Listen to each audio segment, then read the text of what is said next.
오늘은 우리 아브라함 두 번째 쓰러질 때와 일어설 때라고 하는 제목으로 좀 말씀을 나누려고 합니다. 창세기 12장 10절로 20절 본문 가운데 오늘 10절부터 16절까지 먼저 앞부분을 봉독해 드리도록 하겠습니다. 12장 10절로 16절입니다. 그 땅에 기근이 들었으므로 아브라함이 애굽에 거류하려고 그리로 내려갔으니 이는 그 땅에 기근이 심하였습니다. 그가 애굽에 가까이 이르렀을 때 그의 아내 사레에게 말하되 내가 알기에 그대는 아리따운 여인이라. 애굽 사람이 그대를 볼 때 이르기를 이는 그의 아내라 하여 나는 죽이고 그대는 살리리니 원하건대 그대는 나의 누이라 하라. 그러면 내가 그대로 말미암아 안전하고 내 목숨이 그대로 말미암아 보존되리라 하니라. 아브라함이 애굽에 이르렀을 때 애굽 사람들이 그 여인이 심히 아리따움을 보았고 바로의 고관들도 그를 보고 바로 앞에서 칭찬하므로 그 여인을 바로의 궁으로 이끌어 들인지라. 16절 다 같이 읽겠습니다. 이에 바로가 그로 말미암아 아브라함을 후대함으로 아브라함이 양과 소와 노비와 암수 나귀와 낙타를 얻었더라. 네, 아브라함이 참 안타까운 모습을 보여주는 장면입니다. 애굽으로 내려갔는데 자기 아내를 누이라 속여 바로에게 집어넣고 아내를 팔아 재산을 얻는 우리의 믿음의 조상의 이 비겁한 실수를 읽었습니다. 한 군데만 더 보겠습니다. 히브리서 11장 8절입니다. 지난주에 아브라함을 기록하고 있는 믿음장의 한 구절인데 한 절은 다 같이 읽겠습니다. 믿음으로 아브라함은 부르심을 받았을 때 순종하여 장래 유업으로 받을 땅에 나아갈새 갈 바를 알지 못하고 나아갔으며. 네, 여러분 이 구절을 읽으실 때 기억나시는지 모르겠지만 갈대아 우르를 떠나 하란에 정착했다가 하란에서 아브라함이 가나안 약속의 땅을 향해 떠나갈 때 누가 죽은 다음에 떠났습니까? 아버지 데라가 죽은 후에 떠났다는 것입니다. 오늘 여기에 믿음으로 떠났던 아브라함이 똑같은 사람이 12장에 이런 결정적인 실수라는 장면이 오늘 성경에 나오고 있다는 것입니다. 오늘 저는 이런 말씀을 가지고 쓰러질 때와 일어설 때라는 제목으로 말씀을 좀 나누려고 합니다. 우리가 이 세상에서 이제 직장 생활하다 보면 월급이라는 걸 받게 되죠. 그래서 옛날에 어른들은 월급 봉투가 있었습니다. 그 봉투가 참 중요한데 요즘은 봉투가 없다면서요.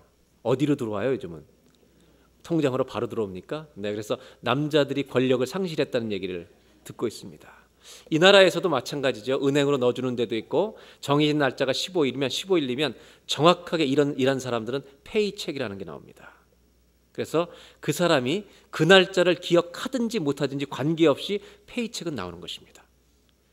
꼭 이번에 15일 날 돈을 주십시오라고 부탁하지 않아도 그 돈은 페이첵은 정확하게 일한 사람에게 나오는 것입니다. 만일 한 달 동안 일을 했다면 그 월급은 정확한 날짜에 우리에게 페이첵으로 온다는 것입니다. 이것을 영적인 삶의 원칙에 적용한 사람이 사도 바울입니다. 일한 사람에게 페이첵이 정확한 날짜에 오는 것처럼 영적으로도 이렇다는 것입니다.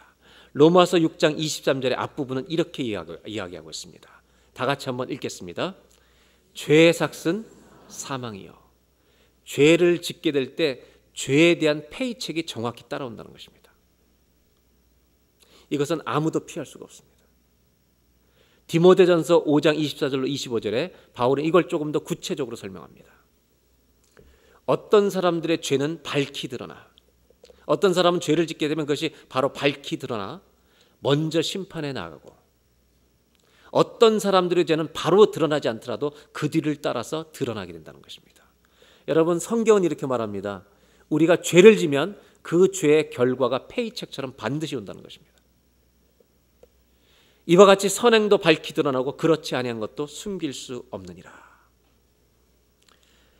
바울은 우리가 죄를 질 때 마치 월급을 타는 것처럼 죄의 결과가 똑같이 따라온다는 것을 잊지 말라고 권면합니다. 순례자였던 아브라함에게도 이런 시간이 있었습니다.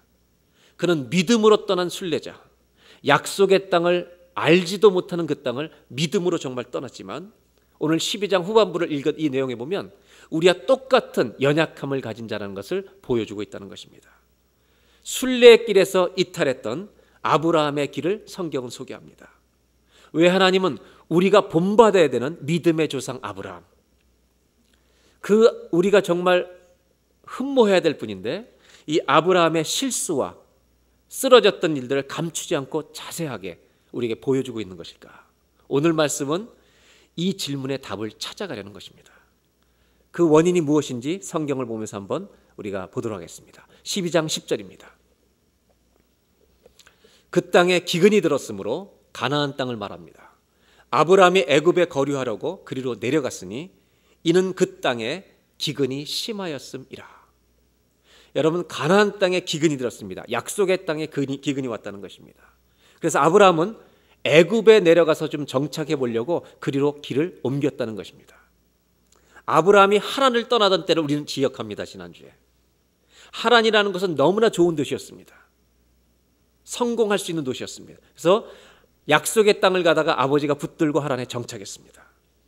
그런데 아버지가 돌아가시고 나서 아브라함은 한 번도 가보지 못한 땅을 믿음으로 떠났던, 말씀만 붙들고 떠났던 순례자였습니다. 그러나 아브라함에게 하나님은 첫 번째 시험을 주시는데 약속의 땅에 도착했는데 그 땅에 살고 있는데 기근이라는 시험을 주시는 겁니다. 그리고 아브라함이 이렇게 기근이 왔을 때에도 내 말을 신뢰하는가를 보시려는 것입니다. 애굽의 땅에는 풍요함이 있고 약속의 땅 가나안에는 기근이 온 것입니다. 어디가 더 살기가 좋은 곳일까? 순례자였던 아브라함의 고민이 시작되는 겁니다. 여러분, 우리가 믿음 생활하다가 위기가 오면 제일 위험한 것이 타협하는 것입니다. 컴프로마이즈 하는 것입니다. 믿음과 말씀과 세상 것을 적당히 섞어보려는 것입니다.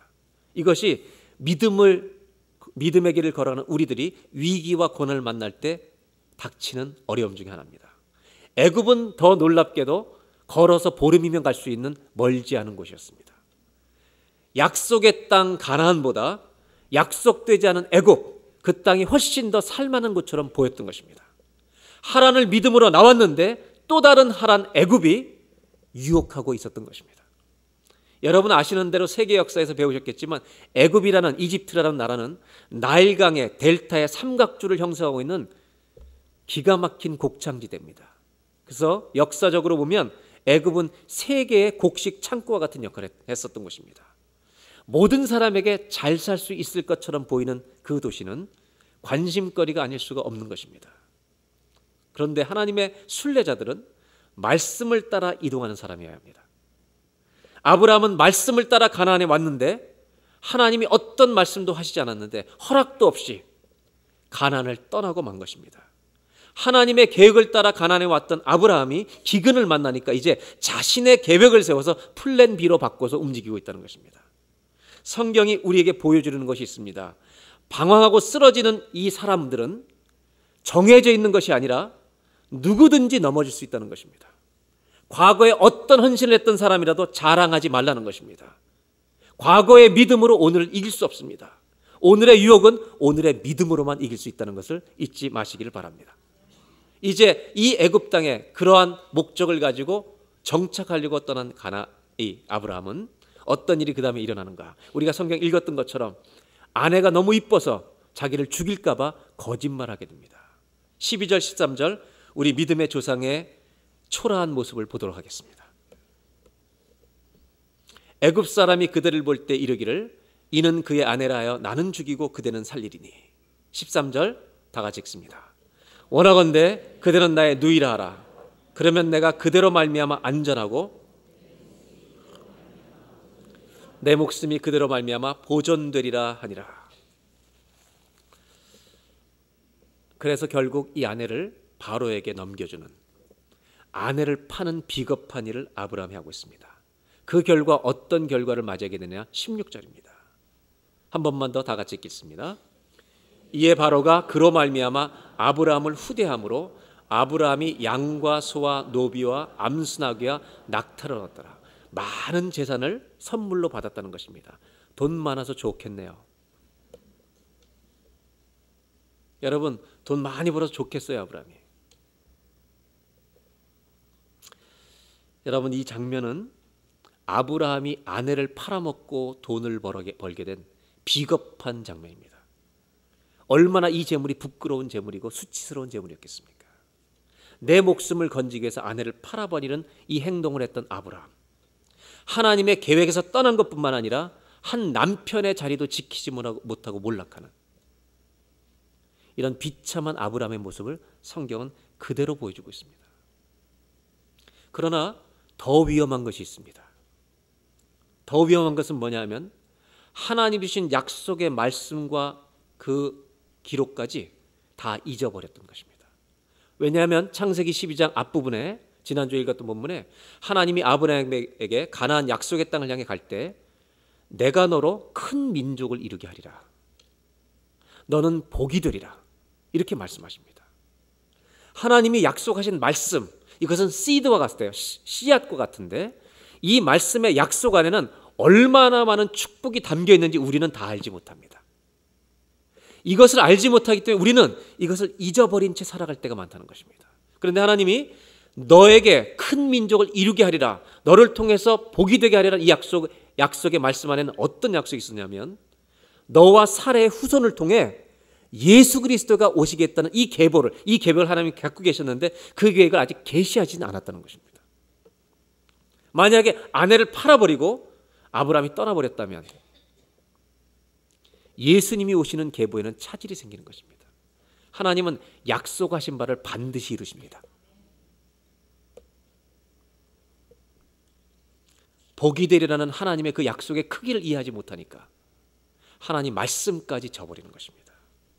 아브라함이 이렇게 영적으로 몰락하고 있는 이유가 무엇일까? 누구나 믿음 생활하면서 쓰러질 때가 있습니다. 영적으로 넘어질 때가 있습니다. 그러나 그 쓰러지면은 반드시 이유가 있다는 것입니다. 그냥 쓰러지는 게 아닙니다. 우리 몸이 어느 날 갑자기 연약해서 쓰러진다면 반드시 병의 원인이 있는 것처럼 우리가 영적으로 쓰러지는 건 그냥 쓰러지는 게 아니라 쓰러지는 이유가 있다는 겁니다. 요한계시록 2장에 하나님 7교회에 대한 말씀을 주실 때 에베소 교회에 대한 말씀을 처음 주시면서 에베소 교회가 여러 가지 믿음 지킨 것 칭찬하시지만 첫사랑을 버렸다고 말씀하십니다. 그러면서 뒤에 나오는 말씀이 뭐라 그러냐면 네가 어디에서 떨어졌는지를 깨닫고 회개하여 돌이키라고 말씀하십니다. 영적으로 넘어지는 데는 반드시 이유가 있다는 것을 말씀하고 있다는 것입니다. 그러면 아브라함이 믿음을 가지고 떠났던 사람인데 어떻게 이렇게 초라하게 몰락해 가는가? 이유가 뭘까? 성경을 묵상하고 성경을 연구한 학자들은 비교적 공통된 의견에 도달하게 됩니다.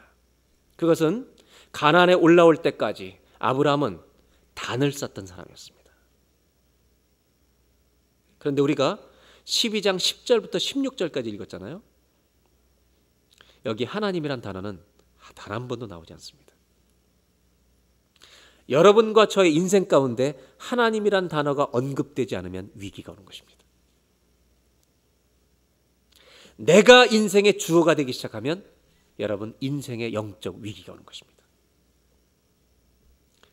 그의 관심은 하나님 앞에 단을 쌓는 것이었는데 이제 기근을 만나면서 그의 관심은 먹을 것을 해결하는 것이었습니다. 혼자 순례길에서 조용히 떠나 애굽을 본향 삼으려는 것처럼 지금 보이는 장면입니다. 이 이야기는 우리와 무관한 이야기가 아니라는 것입니다. 위기를 만나면 누구나 이런 결정을 할 수 있는 조건들과 이런 여지들이 우리 모두 안에 살아있다는 것입니다. 그래서 위기를 만나면 내 믿음이 마비되는 것처럼 느껴지고 마치 불신의 사람처럼 세상에 속된 결정을 하는 내 모습이 우리한테도 언제나 일어날 수 있다는 것입니다. 이것을 돌아보라는 것입니다. 아브라함이 몰락한 원인은 제단이 무너진 것입니다. 하나님을 찾지 않는 것입니다. 이것을 통해서 오늘 성경이 우리에게 주는 첫 번째 메시지가 이것입니다. 오늘 나의 기도는 살아있습니까? 오늘 여러분의 기도는 살아있습니까? 이것이 하나님이 주시는 우리에게 주시는 교훈입니다.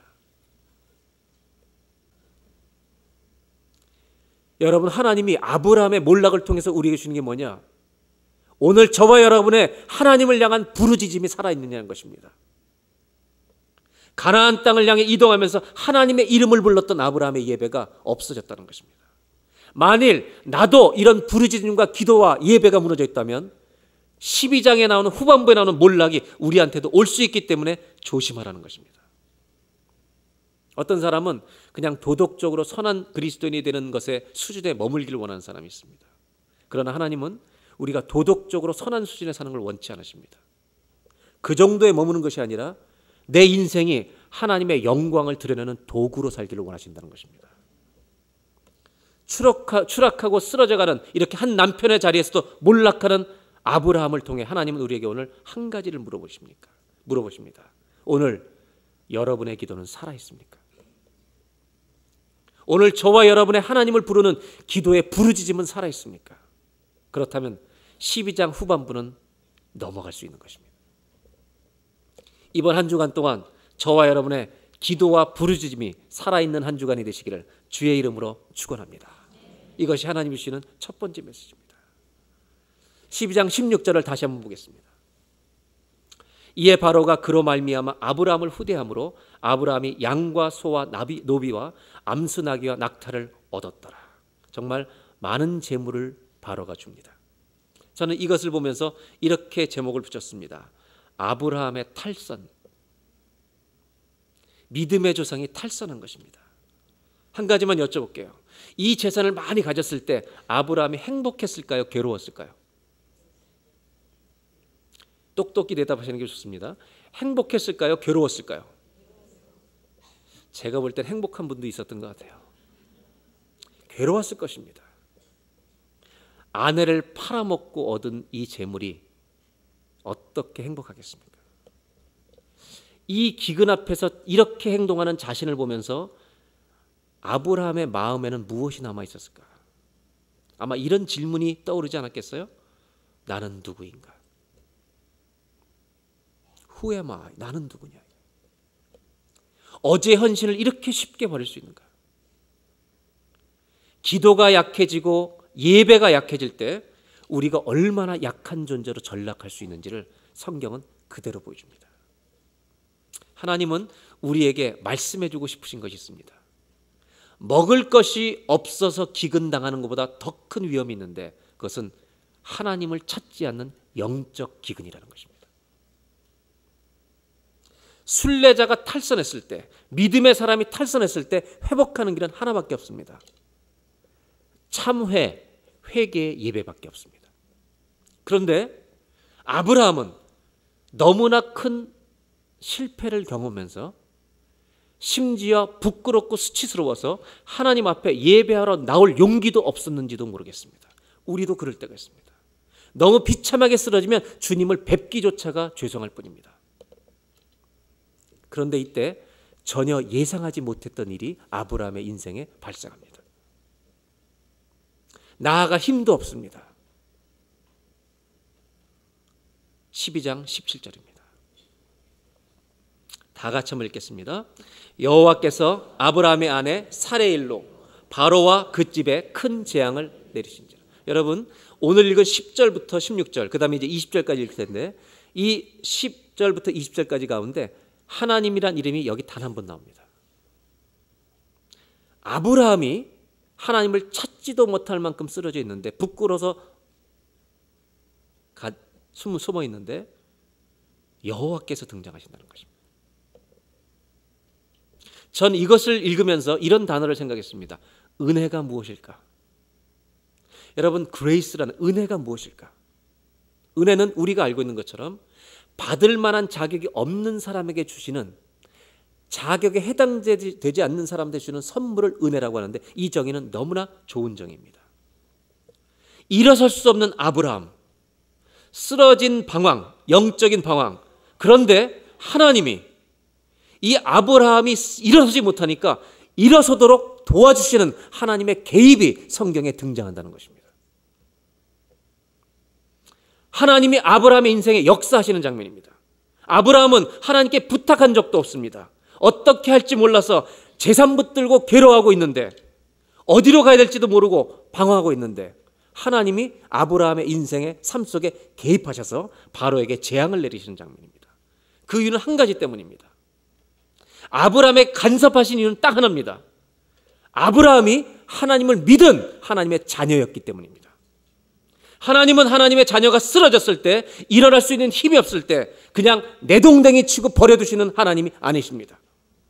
아브라함이 그 전에 불렀던, 제단을 쌓으면서 순례길에 오면서 가나안 땅까지 오면서 하나님의 이름을 불렀던 하나님은 놀라우신 분입니다. 하나님은 적는 자십니다. 엘샤다이, 그 하나님을 불렀던 그 믿음을 기억하십니다. 그래서 하나님의 자녀가 쓰러졌을 때, 그가 아무 일도 못할 때 하나님은 그를 일으키도록 하나님의 은혜는 역사하기 시작하시는 겁니다. 잊지 마십시오. 우리가 아무리 잘못하고 쓰러져 있을지라도 하나님의 자녀라면 하나님은 오늘도 저와 여러분을 위해서 일하고 계십니다. 그래서 우리는 오늘도 은혜 아래에 있다는 것을 잊지 말아야 합니다. 그리고 12장 18절, 하나님은 바로를 통해서 아브라함을 정신 차리게 하십니다. 바로가 아브라함을 불러서 이르되 네가 어찌하여 나에게 이렇게 행하였느냐, 네가 어찌하여 그를 내 아내라고 나에게 말하지 아니하였느냐. 19절, 내가 어찌 그를 누이하여 내가 그를 데려다가 아내를 삼게 하였느냐, 내 아내가 여기 있으니 방황하고 있는 아브라함에게 이제 데려가라, 가나안으로 올라가라. 그리고 20절에 이렇게 말합니다. 다 같이 읽습니다. 바로가 사람들에게 그의 일을 명하매 그들이 그와 함께 그의 아내와 그의 모든 소유를 보내었더라.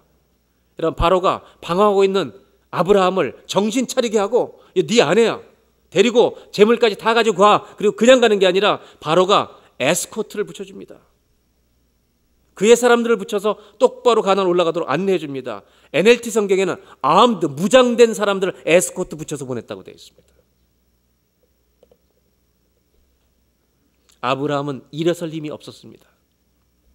어디로 가야 할지 고민이었습니다. 그러나 믿음이 있었던 사람이기 때문에, 겨자씨만한 믿음이 있었던 사람이기에 하나님은 그를 도와주시는 겁니다. 성경이 뭘 보여주고 있습니까? 아브라함은 애굽에 있는 동안, 애굽으로 내려가는 동안, 아내를 팔아먹는 동안 하나님의 약속을 잊어버리고 살았는지 모릅니다. 하나님의 이름도 부르지 못하고 살았는지 모릅니다. 그러나 하나님은 아브라함을 한순간도 잊지 않으십니다. 믿음의 자녀들을 하나님은 1초도 잊지 않으십니다. 우리도 때로 이 길을 갑니다. 믿음의 사람이 탕자로 돌변합니다. 그러나 탕자에게는 문을 열어놓고 언제나 용서하려고 기다리시는 아버지가 있다는 걸 잊지 마시길 바랍니다. 그래서 희망이라고 하는 것은 발길을 돌려 아버지 집으로 향하는 나에게 있는 것이 아니라 나를 용서하기 위해 문 열어놓고 매일매일 기다리고 계시는, 용서하시려는 하나님 아버지가 계시기에 소망이 있는 것입니다. 오늘 성경이 두 번째로 보여주는 건 이것입니다. 우리가 아무리 하나님을 잊어버려도, 아무리 넘어져도, 쓰러져서 일어날 힘이 없어도 오늘 두 번째 주시는 메시지는 이것입니다. 한번 따라 하실까요? 하나님의 은혜는 멈추지 않습니다.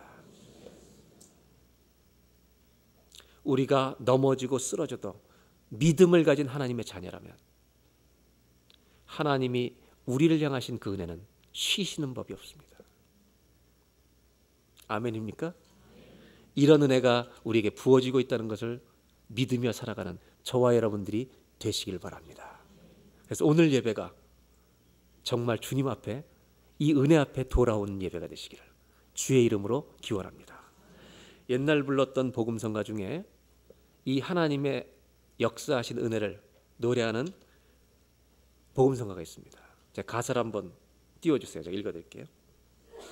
나의 등 뒤에서 나를 도우시는 주, 나의 인생길에서 지치고 고나요 매일처럼 주저앉고 싶을 때 나를 밀어주시네.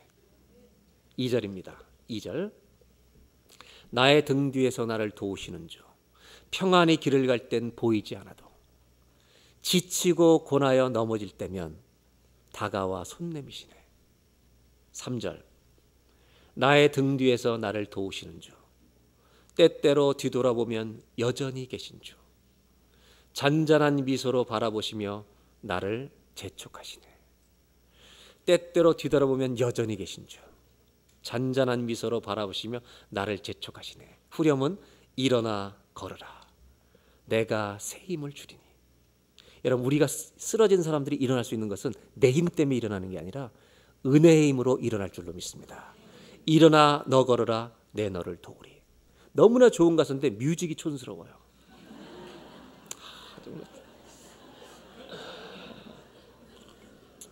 뮤직이 촌스러워서 부르고 싶지가 않아요. 근데 제가 이런 생각을 합니다. 우리가 세련됨을 추구하다가 영성을 잃어버리고 있는 것은 아닌가. 그래서 한번 불러보려고 그냥. 1절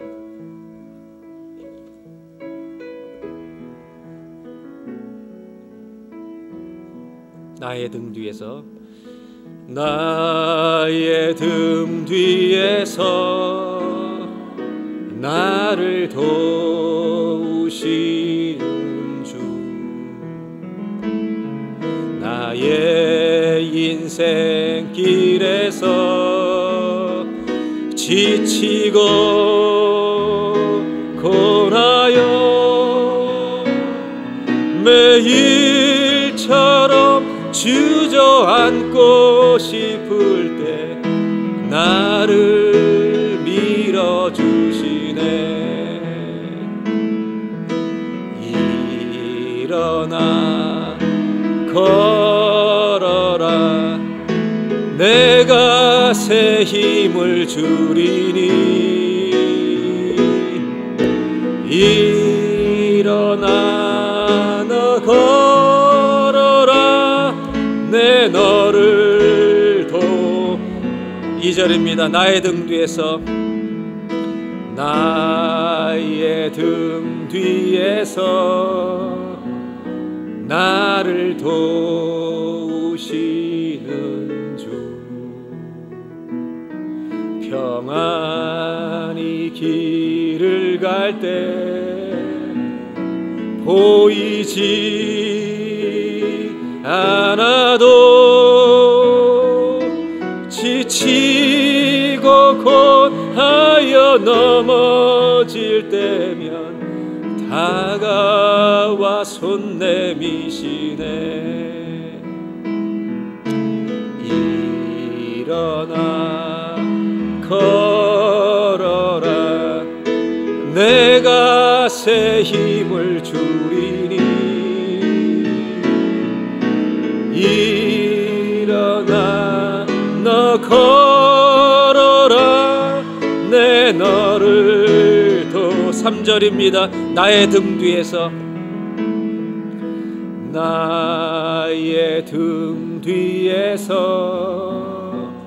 나를 도우시는 주 때때로 뒤돌아보면 여전히 계신 주 잔잔한 미소로 바라보시며 나를 재촉하시네.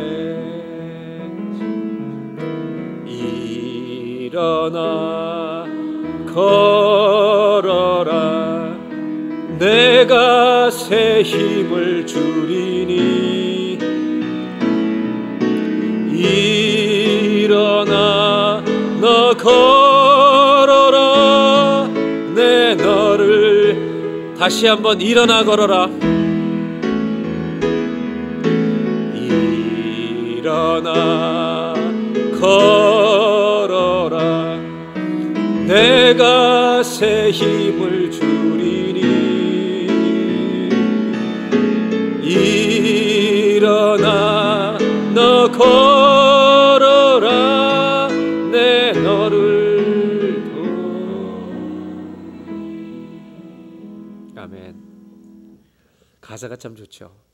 하여튼 음악은 촌스러워요. 그래도 불러야 돼요.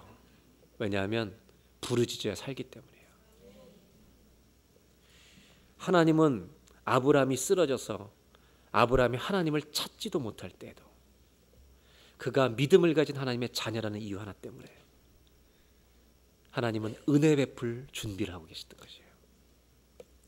그는 넘어졌지만 하나님의 자녀였기에 은혜를 준비하신 것처럼 우리가 넘어진 채로 있을 때에도 우리가 주님을 찾지 않는 때에도 우리를 일으켜 주시도록 은혜를 준비하고 계신 분이 아브라함의 하나님, 이삭의 하나님, 야곱의 하나님, 저와 여러분의 하나님이신 줄로 믿습니다. 내가 쓰러져 있을 때에도 나를 향하신 하나님의 은혜는 멈추지 않고 일하고 있음을 믿습니다. 그래서 우리는 일어설 수 있는 것입니다. 오늘 마지막으로 나누려는 것이 있습니다. 이것은 페이첵에 관한 것입니다. 로마서 6장 23절에 죄의 삭은 사망이라는, 죄를 지은 사람은 죄에 대한 페이첵이 돌아온다는 말씀을 나누었는데, 이것은 성경 말씀의 반쪽밖에 해당되지 않습니다. 또 나머지에 또 다른 책이 하나 있습니다. 또 다른 체크가 있는데, 로마서 6장 23절을 다시 보도록 하겠습니다. 죄의 삭은 사망입니다. 그러나 또 하나의 체크가 있는데, 예수를 믿는 자, 하나님의 자녀가 된 사람에게는 죄를 진 사람에게 사망의 체크가 돌아오는 게 아니라 하나님의 선물은 그리스도 예수 우리 안에 있는 용서고 회복이고 영생인 줄로 믿습니다. 하나님 우리에게 또 다른 체크를 준비해 주셨습니다. 죄인에게 사망의 체크가 배달되어야 되는데, 아니요, 하나님을 믿게 되면 사망의 체크는 사라지고 은혜의 체크가 온다는 것입니다. 그 이유는 뭔지 아십니까? 예수 그리스도께서 당신의 구자에서 우리의 죄값을 다 갚아주셨기 때문입니다. 저는 그래서 이 체크 이름을 그레이스 체크이라고 부릅니다. 그레이스 교회를 다니면서 그레이스 체크를 모르면 큰일 나는 겁니다. 여러분. 하나님은 우리에게 그레이스 체크를 매일 주십니다. 그래서 우리가 살 수 있는 것입니다. 자격이 없는 사람에게 베푸시는 은혜, 그 은혜가 아브라함에게 주어졌던 것처럼 바로 우리에게도 주어지고, 우리에게도 이 은혜가 주어지기 때문에 방황하던 길을 정리하고 다시 순례의 길로 돌아간다는 것입니다. 놀라운 것은 바로에게 쫓겨난 아브라함은 다시 가나안으로 올라가는데 거기서 회복되는 장면을 보게 됩니다. 13장 1절로 4절을 보겠습니다. 아브라함이 애굽에서 그와 그의 아내와 모든 소유와 롯과 함께 네겝으로 올라가니 아브라함에게 가축과 은과 금이 풍부하였더라. 그가 네겝에서부터 길을 떠나 베델에 이르며 베델과 아이 사이, 즉 12장 앞부분에 나왔던 것입니다. 곧 전에 장막 쳤던 곳에 이르니, 4절은 다 같이 읽겠습니다. 그가 처음으로 제단을 쌓은 곳이라. 그가 거기서 여호와의 이름을 불렀더라. 아멘. 여러분, 아브라함이 다시 자기 자리로 돌아온 것입니다. 다시 단을 쌓습니다. 거기서 여호와의 이름을 부르는 것입니다. 하나님, 나의 구원자가 되어주셔서 감사합니다. 방황하던 나를 살려주셔서 감사합니다. 예배가 살아난 것입니다. 여기에 믿는 자의 소망이 있습니다. 순례자는 하나님을 찾는 자가 되어야 할 줄로 믿습니다. 놀라운 것은 하나님이 구약의 성도들이 이렇게 제단을 쌓을 때, 구약의 성도들이 단을 쌓으면서 희생제물을 바칠 때, 여러분 하나님 뭘 보셨는지 아십니까? 구약의 성도들이 희생제단을 쌓을 때 하나님 희생제물 속에 예수 그리스도의 죽으심을 보고 계셨습니다. 예수 그리스도의 보혈 때문에 아브라함의 생명이 보호를 받는 것입니다. 죄값의 체크가, 페이첵이 여러분 용서의 체크로, 은혜의 체크로 돌아오는 것은 예수의 보혈을 믿는 자에게만 임하는 역사인 것입니다. 하나님이 아브라함을 선택하신 것은 깨끗해서 택한 것이 아닙니다. 완전해서 택한 것이 아닙니다. 믿음 때문에 선택한 것입니다. 그의 믿음을 의로 여기신 것입니다. 믿음을 가진 자의 인생을 반드시 하나님은 다시 순례의 길에 돌아오게 하십니다. 이것을 하나님의 은혜라고 부르는 것입니다. 하나님은 오늘도 흠이 없는 사람을 찾지 않으십니다. 완전한 사람을 찾지 않으십니다. 오히려 자신의 죄와 허물을 깨닫고 내가 사망의 체크를 받게 된 것을 알고 나를 구원해 주실 예수의 보혈을 의지하는 자리로 돌아오는 그 믿음을 가진 사람을 오늘도 주님은 찾고 계십니다. 죄는 우리에게 사망의 체크를 배달해 줍니다. 그러나 하나님은 말씀하십니다. 나를 믿는 자는 예수님의 계좌에서 다 지불했느니라. 우리에게 사망이 와야 되는데 구원이 오는 것입니다. 아브라함이 저지른 죄값에 심판이 와야 되는데 용서와 회복이 오는 것입니다. 성경이 우리에게 보여주는 마지막 메시지가 있습니다. 어떤 사람에게 회복이 있는가? 오늘 성경이 보여주는 마지막 메시지는 이것입니다. 한번 따라 하실까요? 믿음이 있는 곳에 회복이 있습니다. 여러분, 믿음이 있는 곳에 하나님은 언제나 회복을 주신다는 것입니다. 이것이 복음입니다. 이것이 기독교의 복음입니다. 하나님은 믿는 자를 살려내실 줄로 믿습니다. 예수 그리스도를 믿는 희생제사가 있는 예배의 자리는 죽어가는 자를 살리는 생명의 제단이 될 줄로 믿습니다. 우리는 그래서 하나님을 찬송해야 합니다. 주님이 베푸신 은혜를 마땅히 높여드려야 합니다. 로마서 6장 23절을 다시 한번 보겠습니다. 로마서 6장 23절 다 같이 한번 읽겠습니다. 죄의 삭은 사망이요 하나님의 은사는 예수 그리스도 예수 우리 주 안에 있는 영생이니라. 다시 한번 읽겠습니다. 죄의 삭은 사망이요 하나님의 은사는 그리스도 예수 우리 주 안에 있는 영생이니라. 아멘. 죄값은 페이첵이 반드시 사망으로 돌아와야 하는데 하나님을 믿는 자에게는 그것이 오지 않는다는 것입니다. 하나님의 선물이 있는데 그리스도 예수의 피 안에 있는 그 보혈의 피값으로 말미암아 우리 안에 용서가 임하고 회복이 임하고 영생이 올 줄로 믿습니다. 사망의 체크를 받는 자가 아니라 영생의 은혜의 체크를 받는 우리가 되시기를 주의 이름으로 기원합니다. 그래서 여러분, 우리는 죄 때문에 쓰러지지만 보혈의 은혜 때문에 일어설 줄로 믿습니다. 그 주의 보혈을 찬양해야 될 줄로 믿습니다. 사랑하는 여러분, 오늘 예배가 다시 한번 회복되는 예배가 되기를 주의 이름으로 축원합니다. 아브라함이 단을 쌓던 곳으로 다시 가시길 바랍니다. 주의 보혈을 찬양합니다. 하나님은 살아계십니다. 기도하겠습니다. 이 시간 우리가 5분 정도 합심해서 기도하겠습니다. 오늘 여러분의 기도는 살아있습니까? 부르짖음이 살아있습니까? 기도가 죽어있으면 12장 후반부에 몰락이 오는 것입니다. 하나님, 나의 부르짖음이 살아있는 자가 되게 하여 주시옵소서. 때로는 우리가 넘어질 수 있습니다. 쓰러진 자도 있습니다. 아무리 내가 주님을 부를 힘이 없어도 하나님은 믿는 자를 위해 일하고 계십니다. 하나님의 은혜는 멈추지 않습니다. 하나님, 내가 은혜 때문에 일어섭니다. 하나님, 도와주셔서 감사합니다. 믿음을 가지고 있는 자에게 회복이 일어날 줄로 믿사오니 이 시간 다 같이 한번 합심하여 기도할 때, 하나님이여, 내 기도가 살아있게 하여 주시옵소서. 오늘 넘어진 자가 있다면 하나님의 은혜를 붙들고 돌아오게 하여 주셔서 희생 제단을 쌓는 예배가 되게 하여 주시옵소서. 예수의 보혈을 붙드는 예배가 되게 하여 주시옵소서. 주의 보혈 능력이 있도다. 주의 보혈 능력이 있도다. 다 같이 합심하여서 기도하겠습니다.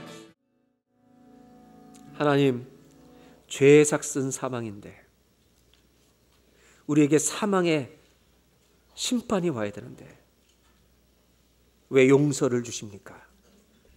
왜 구원을 주십니까? 주님은 말씀하십니다.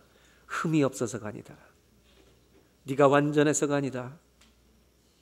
너의 죄값을 위해 죽으신 예수 그리스도를 네가 믿었기 때문이다. 죄의 삭은 사망이요 하나님의 선물은 그리스도 우리 주 예수 안에 있는 영생이니라.